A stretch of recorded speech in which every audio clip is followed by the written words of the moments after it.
नमस्कार, आप देख रहे हैं दूरदर्शन किसान कार्यक्रम कृषि परिक्रमा में। स्वागत है आप सभी का। मैं हूं आदित्य शर्मा। साथियों, कृषि परिक्रमा एक ऐसा कार्यक्रम है जिसमें हम अलग अलग भागों के जरिए कृषि जगत से जुड़ी तमाम जानकारियां आपको देते हैं। और आज हम बात करेंगे पशुओं में लगने वाले चीचड़ी रोग के बारे में, जिसे क्लिनी भी कहा जाता है।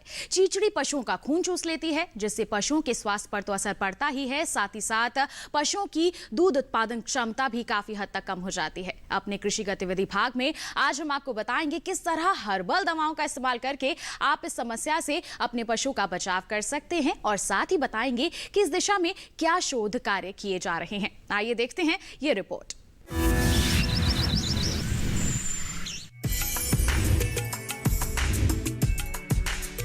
चिचड़ी को किलनी भी कहा जाता है। ये थन, गलकंबल, कान और शरीर के दूसरे अंगों पर हमला करती है। पूरे जीवन काल में एक चिचड़ी कम से कम 30 बूंद खून चूस लेती है। पशु को एक बार चिचड़ी लग जाए तो फिर उनकी संख्या लगातार बढ़ती रहती है। संख्या जितनी ज्यादा होगी, पशु उतनी ही तेजी से कमजोर होता चला जाएगा। चिचड़ियों का कई तरह से इलाज किया जाता है। किसान आमतौर पर किलनी नाशक रसायनों का इस्तेमाल करते हैं। इनसे न सिर्फ लार्वा और छोटी चिचड़ियां मर जाती हैं, बल्कि बड़े कीट भी खत्म हो जाते हैं। लेकिन समस्या ये है कि चिचड़ी दोबारा पनप जाती है और दवाओं के विरुद्ध जल्दी प्रतिरोधक क्षमता भी विकसित होना आम बात है। ऐसे में नई दवाओं की खोज जरूरी है। वैसे चिचड़ियों का देसी इलाज भी मौजूद है। बहुत से पौधों में प्राप्त सामग्री में कीटनाशक, विकास अवरोधक और एंटी मोल्टिंग गुण पाए जाते हैं। ये सामग्री न सिर्फ आसानी से उपलब्ध है, बल्कि सस्ती और पर्यावरण हितैषी भी है। गुजरात में राष्ट्रीय नवप्रवर्तन प्रतिष्ठान यानी NIF नाम का एक संगठन काम कर रहा है। इसने नीम और मोंग पेपर के पत्तों को मिलाकर एक पॉली हर्बल दवा तैयार की है। NIF ने इस काम में राष्ट्रीय डेयरी अनुसंधान संस्थान करनाल का भी सहयोग लिया है। संस्थान ने साल 2019-20 के दौरान करनाल, जींद और भिवानी में 203 पशुओं पर इसको आजमाया। दवा तैयार करना आसान है। नीम की लगभग 2.5 किलो ताज़ा पत्तियों को 4 लीटर गुनगुने पानी में रखा जाता है। इसी तरह मोंग पेपर की करीब 1 किलो पत्तियों को भी 2 लीटर गुनगुने पानी में रखा जाता है। इस्तेमाल के समय 3600 मिलीलीटर ताज़े पानी में 400 मिलीलीटर दवा मिलानी होगी। वैज्ञानिकों ने प्रयोग के दौरान पशु पर इसे दिन में 2 बार सुबह और शाम इस्तेमाल किया। 7वें, 14वें, 21वें और 28वें दिन इस पॉली हर्बल दवा के असर का आकलन किया गया तो पाया गया कि चिचड़ियों की संख्या काफी कम हो गई है। 28वां दिन आते आते पीड़ित पशुओं पर दवाई का प्रभाव 92.97% देखा गया। 45 दिन के दौरान इलाज की लागत महज 20 से 30 रुपए रही। अगर साल भर का हिसाब जोड़े तो कुल खर्च 160 से 240 रुपए होगा। किसानों की ओर से इस दवा के बारे में सकारात्मक प्रतिक्रिया देखने को मिली है।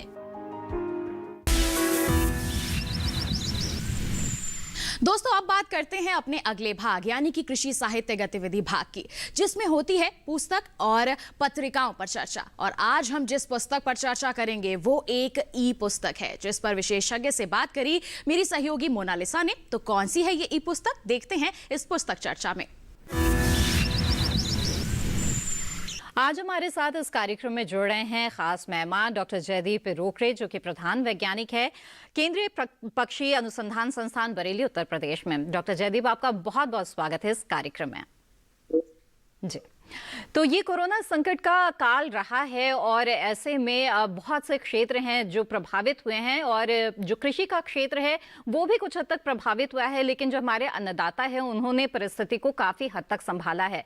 लेकिन इसी कड़ी में जो हमारी अर्थव्यवस्था है उसको और सुदृढ़ बनाने के लिए ज़रूरी है कि जो किसान है उसके हाथ को मजबूत किया जाए, जो उन्हें जानकारी है वो उपलब्ध हो सारी, और इसके साथ ही वो स्वयं रोजगार करते हुए दूसरों के लिए भी रोजगार के अवसर सृजन करें और उद्यमिता से जुड़े। इसके लिए तमाम तरह की जो कोशिशें हैं वो की जा रही है। इसी कड़ी में डॉक्टर जयदीप, आपसे जानना चाहेंगे कि आपके संस्थान की तरफ से क्या कोशिशें की जा रही है, जो तमाम किसान हैं उन्हें महत्वपूर्ण जानकारियां उपलब्ध कराने के लिए किस तरह के जो प्रकाशन है वो किए गए हैं इस बीच। धन्यवाद। तो सबसे पहले मैं आपको बताना चाहता हूँ कि जैसे कि हम सब जानते हैं कि अब हम कोरोना काल से गुजर रहे हैं, तो बहुत सारी चुनौतियां हमारे सामने थी इस कोरोना काल के दौरान। और जैसे हमारे संस्थान जो केंद्रीय पक्षी अनुसंधान संस्थान है बरेली में, हमें ये चुनौती थी कि हम रेगुलर तौर पे ट्रेनिंग ऑर्गेनाइज करते हैं, लेकिन कोरोना काल की वजह से फिजिकल प्रेजेंस पॉसिबल नहीं था। लेकिन हम ये भी नहीं चाहते थे कि इसकी वजह से जो हम किसान भाइयों को ज्ञान देते या किसान भाइयों को टेक्निकल सपोर्ट करते उसमें कुछ कमी आ जाए। तो इसी के लिए हमारे संस्थान के जो प्रधान वैज्ञानिक है संदीप सरन साहब, तो उन्होंने एक इनोवेटिव आइडिया निकाला कि हम ऑनलाइन ट्रेनिंग करेंगे और एक उसकी ई बुक रिलीज करेंगे। और इस ई बुक को रिलीज किया गया और इसका नाम है unlocking the secret of commercial poultry farming processing and marketing. तो ये ई बुक है, मतलब ये सॉफ्ट कॉपी में अवेलेबल है और इस बुक को लिखा गया है डॉक्टर संदीप सरन और उनकी टीम के द्वारा। और इस बुक को अभी फिलहाल में ही कोरोना जब अनलॉकिंग की प्रक्रिया शुरू हुई तो उसी वक्त रिलीज किया गया है, ताकि किसानों को कोई भी टेक्निकल सपोर्ट में कमी ना आ जाए और इस बुक के द्वारा वो कमी पूरी की जाए। जी बिल्कुल, बहुत ही दिलचस्प नाम है डॉक्टर जयदीप इस ई बुक का, unlocking the secret of commercial poultry farming processing and marketing. तो किस तरह के जो रहस्य है उसका उद्घाटन इस जो किताब है उसमें होता है पोल्ट्री फार्मिंग से जुड़े हुए? काफी अच्छा सवाल है आपका, क्योंकि बहुत सारे किसान भाइयों की ये दलील रहती है कि बहुत सारी टेक्निकल बातें की जाती है ट्रेनिंग में जो कि व्यवहारिक नहीं होती। बहुत सारी साइंटिफिक बातें बताई जाती है जो कि हम जब फील्ड में जाते हैं तो उसमें हमें उसको इम्प्लीमेंट करने में दिक्कत आती है। तो इसी को मद्देनजर रखते हुए डॉक्टर संदीप सरन है, उन्होंने ये बीड़ा उठाया था कि हम ऐसी किताब किसान भाइयों के लाएंगे जिससे कि उनके जो फील्ड में मुर्गी पालन हो रहा है उसमें जो व्यवहारिक प्रश्न उनके सामने उपस्थित रह रहे हैं उनका जवाब उनको मिल जाए। इसलिए अगर आप इस बुक का उद्देश्य यही था, और इसलिए इस बुक के अगर आप चैप्टर्स देखेंगे, टोटल 11 चैप्टर है इस किताब में, और इसको आप देखेंगे तो उसके हेडिंग से आपको पता लग जाएगा कि काफी व्यवहारिक चीजें इसमें डिस्कस की है।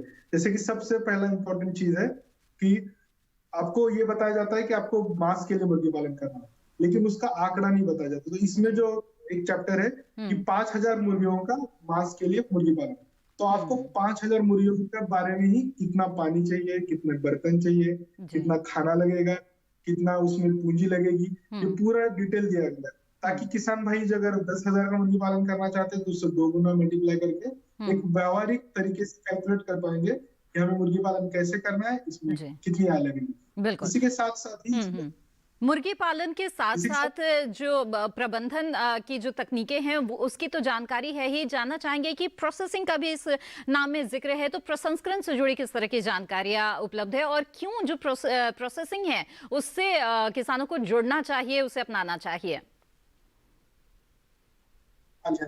कोई भी आप व्यवसाय करें तो उसमें आप अगर वैल्यू एडिशन या प्रोसेसिंग करेंगे तो उसमें कम लागत में आप ज्यादा उत्पाद पा सकते हैं। जैसे कि मुर्गी पालन को अगर आप ले ले तो मुर्गी के मीट से बहुत सारे प्रोडक्ट बनते हैं, जैसे कि मुर्गी के अंडे से और मीट से भी, एक रसमलाई हो गई, चिकन टिक्का हो गया, सॉसेजेस हो गया, तो उनको बनाने की पूरी प्रक्रिया इसमें दी गई है।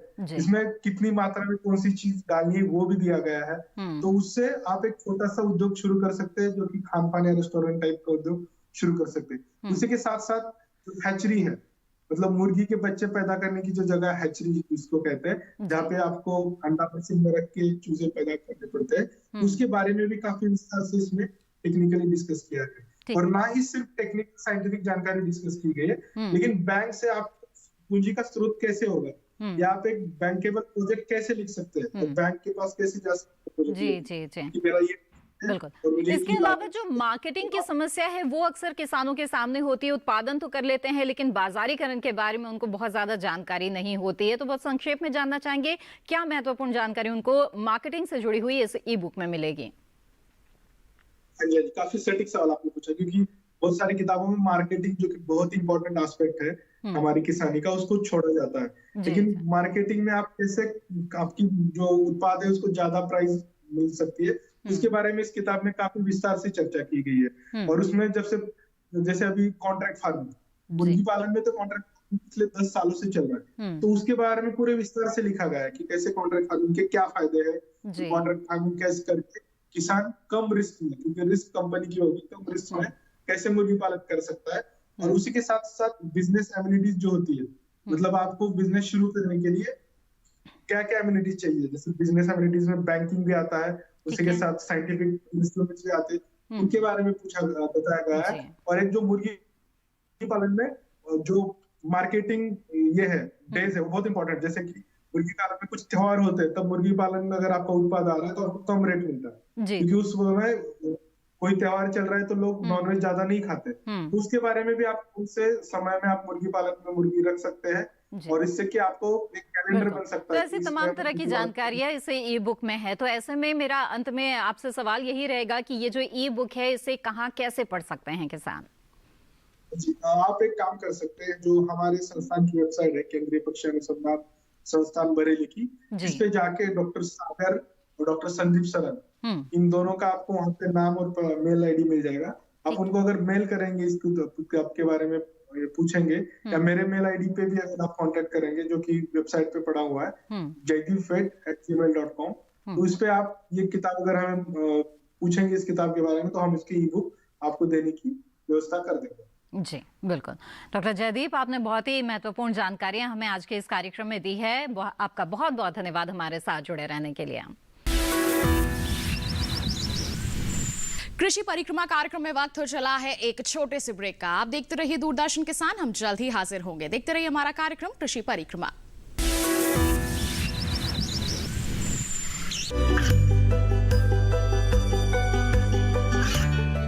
गांवों और पिछड़े क्षेत्रों में सरकारी योजनाओं की जानकारी पहुंचा। देश में कौशल और क्षमता विकास कर ग्रामीणों को सामाजिक बदलाव और विकास से जोड़ने की दूरदर्शन किसान की पहल चौपाल चर्चा देखें सोमवार से शुक्रवार सुबह 9 बजे।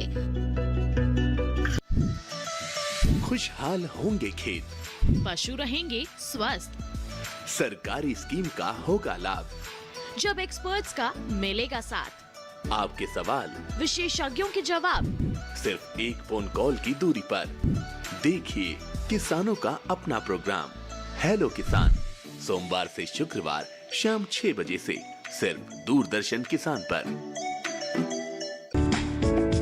ये कामयाबी है अन्नदाता की, ये कहानी है खेत और खलिहानों की। कैसे करें अपने पशुओं की देखभाल, जानिए गांव-गांव के किसानों का हाल। देखिए गांव किसान, सोमवार से शुक्रवार दोपहर 12 बजे सिर्फ डीडी किसान पर। कृषि परिक्रमा में एक बार फिर से आप सभी का स्वागत है। अब बात करते हैं अपने कृषि भाग की, जिसमें बात होती है कृषि शिक्षा और रोजगार की। और आज इस भाग में हम आपको बताएंगे कि जो कृषि की शिक्षा आप लेते हैं उसके लिए जो फैकल्टी यानी जो आपको शिक्षा प्रदान कर रहे हैं, उन शिक्षकों की ट्रेनिंग भी उतनी ही जरूरी है, जिससे आप तक कृषि शिक्षा का जल्द ही हर ज्ञान आप तक पहुंचाया जा सके। तो इसी विषय पर विशेषज्ञ से बात की मेरी सहयोगी ज्योत्सना टंडन ने। आइए देखते हैं इस बातचीत को। डॉक्टर नागर, आपका बहुत बहुत स्वागत है हमारे कार्यक्रम कृषि परिक्रमा में। सबसे पहले तो डॉक्टर नागर, मैं आपसे पूछना चाहूंगी कि कॉम्पिटेंट फैकल्टी जो है वो किस तरह से जो है वो प्रोवाइड करते हैं? देखिए, कॉम्पिटेंट फैकल्टी के लिए उसकी सतत ट्रेनिंग होना बहुत ज़रूरी है। आपने एमएससी पीएचडी कर लिया, लेकिन आप देखेंगे कि उसके बाद में भी जो परिदृश्य वो लगातार बदलता रहता है खेतीबाड़ी का, तो इसलिए उससे के मुतालिक जो ट्रेनिंग है वो बहुत ज़रूरी है। तो उसके लिए जो ये समर स्कूल है, विंटर स्कूल्स हैं, इनके माध्यम से ट्रेनिंग दी जाती है। सेंटर ऑफ एडवांस स्टडीज हैं, उनके द्वारा ट्रेनिंग दी जाती है।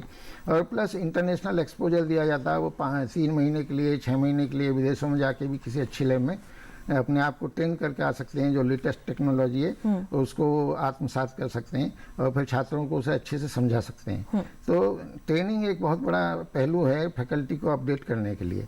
दूसरा ज़रूरी है कि शिक्षा की जो गुणवत्ता है और उसकी जो प्रासंगिकता है वो बनी रहे। इसके लिए बहुत ज़रूरी है कि जो हमारा सिलेबस है हम उसको जो जिस तरह की हमारी चुनौती है उनके अनुरूप हम उसे बदलते रहें। उदाहरण के तौर पे एक ज़माना था जो हम नहर से सिंचाई करते थे और फ्लड इरिगेशन हम किया करते थे फील्ड्स में, लेकिन आजकल जो पानी की बहुत कमी हो गई है, तो हमने जो नई विधियां हैं ड्रिप और स्प्रिंकलर इरिगेशन की, उनको हम अडॉप्ट करने लगे हैं। और अनार की खेती में बहुत सक्सेसफुल साबित भी हुआ है ड्रिप और इरिगेशन वाला जो प्रोजेक्ट है। दूसरे ये है कि आज के टाइम में हमारी फूड हैबिट्स बदल रही हैं, तो उसके लिए जो प्रोसेस्ड फूड है तो उसकी तरफ को जो फूड प्रोसेसिंग पे बहुत जोर दिया जा रहा है जी। ताकि हम उत्कृष्ट किस्म के उत्पाद जो हमारे हों और उनकी अच्छी कीमत जो हमको मिल सके जो। जी। तीसरी बात ये है कि जो आज का टाइम है उसमें इंटरनेशनल एक्सपोजर भी बहुत ज़रूरी है जी। उसके लिए इस छात्रों के लेवल पे हमारे पास 3 फेलोशिप हैं। एक नेताजी सुभाष चंद्र बोस की फेलोशिप है, दूसरी हमारे लिए इंडो अफ्रीकन, तीसरी इंडो अफगानिस्तानी 3 फेलोशिप्स हैं। उनके लोग भी हमारे यहाँ आते हैं, हमारे लोग भी दूसरी जगहों पे जाते हैं, तो इस तरह से इंटरनेशनल एक्सचेंज उसमें होता है। और एक नया प्रोजेक्ट है ऑन हायर एग्रीकल्चर एजुकेशन, उसके माध्यम से ये सारा कार्य संपादित किया जा रहा है। जी, तो ये तो बात हुई फैकल्टीज के बारे में, लेकिन अगर हम अंडर ग्रेजुएट स्टूडेंट्स की बात करें तो क्या उनको भी जो है वो फॉरेन एक्सपोजर मिलता है इसमें? हाँ, इसमें एक अच्छी बात ये उनके लिए 3 से 6 महीने तक का किसी भी जो भी अच्छी से अच्छी यूनिवर्सिटी उसमें जा सकते हैं, वहाँ के स्टूडेंट के साथ में इंटरेक्ट कर सकते हैं, वहाँ की लैब में बैठ के कुछ जिसमें उनकी रुचि है उसको आगे बढ़ा सकते हैं। एक तो ये। दूसरी बात मैं ये बताऊं कि आजकल आप कुछ भी कर लीजिए, अगर उसमें रोजगार से आप वंचित रह गए तो सब किया धरा बेकार हो जाता है। जी। तो हमारे यहाँ यूजी लेवल पे भी रोजगार हैं, जैसे कि आपकी फर्टिलाइज़र कंपनीज हैं, आपकी सीड कंपनीज हैं, आपकी फर्टिलाइज़र पेस्टिसाइड इंसेक्टिसाइड्स की कंपनीज हैं, बैंक्स हैं, प्लस जो गवर्नमेंट के डिपार्टमेंट्स हैं, इनमें बीएससी वालों की खपत है। दूसरा जो हायर एजुकेशन ले लेते हैं, एमएससी कर लेते हैं, पीएचडी कर लेते हैं, तो पीएचडी वालों के लिए तो अब एआरएस में मिनिमम क्वालिफिकेशन ही पीएचडी हो गया। तो जो साइंटिस्ट हैं वो उसमें लाइन में जा सकते हैं, एसआरबी का जो एआरएस का इम्तिहान है उसको पास करके। और जो दूसरा है यूनिवर्सिटीज़ में, उसमें असिस्टेंट प्रोफेसर वगैरह वो लग सकते हैं। तो हर दिशा में हर स्टेज पे उनको जॉब की सहूलियत है। वो एक कृषि ऐसा क्षेत्र है जो कि सदाबहार है इस मामले में, और उसमें जॉब की कोई किल्लत कहीं भी नहीं है। बिल्कुल, तो फैकल्टीज के लिए भी जो है वो कॉम्पिटेंट डेवलपमेंट के लिए जो है वो कार्य किए जा रहे हैं, और साथ ही जो हमारे अंडर ग्रेजुएट स्टूडेंट्स हैं उनको भी फॉरेन एक्सपोजर के साथ साथ जो जॉब अपॉर्चुनिटीज हैं वो भी प्रोवाइड की जाती है। इतना ही नहीं, हमारे जो लोग रिटायर हो जाते हैं और कॉम्पिटेंट टीचर्स हैं उनको हम एमेरिटस प्रोफेसर, एमेरिटस साइंटिस्ट ऐसे करके रिटेन कर लेते हैं, और वो उनका मार्गदर्शन जो हमारे जो छात्र हैं उनके लिए उपलब्ध रहता है। बिल्कुल, क्योंकि उनका जो एक्सपीरियंस है इस फील्ड के अंदर, वो जो छात्र हैं उनके लिए काफी जो है वो लाभदायक साबित होता है। तो डॉक्टर राजबीर, आपने इतना समय दिया अपना और इतनी अहम जानकारियां जो है वो आपने दी इस विषय के संबंध में, उसके लिए आपका बहुत बहुत धन्यवाद। कृषि जगत से जुड़ी जानकारी देने के बाद अब बात अगले भाग यानी कि सांस्कृतिक झलक की। हमारा प्रयास रहता है कि सांस्कृतिक झलक में मनोरंजन के माध्यम से इस कोरोना काल में आपके तनाव को कुछ कम कर पाएं। कहते हैं संगीत एक ऐसी औषधि है जिसे सुनने से तनाव काफी कम होता है और मन प्रसन्न हो जाता है। इसी को ध्यान में रखते हुए आप सुनिए ये मधुर गीत।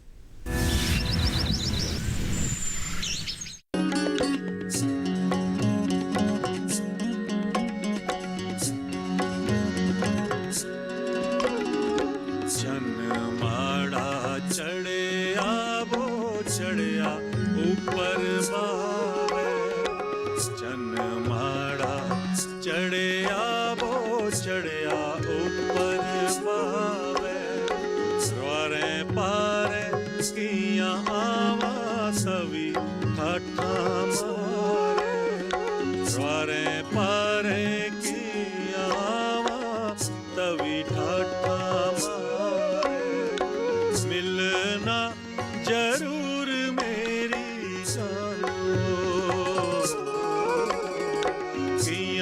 मिलन ओग मेरी जानो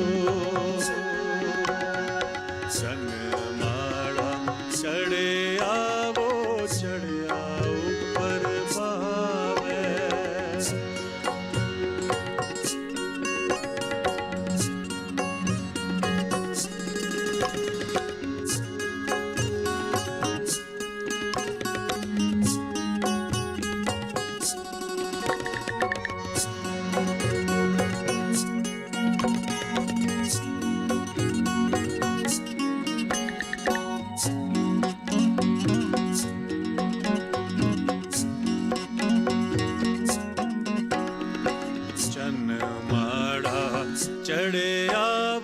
चढ़या ऊपर टीकरी जनमाड़ा चढ़या वो चढ़या ऊपर टीकरी सिया करिए आवा गोरिए राज दिए नौकरी सिया करिए आवा गोरिए राज दिए नौकरी मिलना जरूर मेरी जानो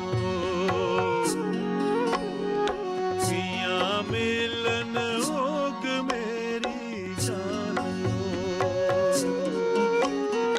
जनमाड़ा चढ़या वो चढ़या ऊपर टिकरी। तो ये था हमारा आज का कार्यक्रम कृषि परिक्रमा। आज के अंक में बस इतना ही। अगले अंक में मुलाकात करेंगे आपसे। तब तक के लिए हमें दीजिए इजाजत। आप बने रहिए दूरदर्शन किसान पर। नमस्कार।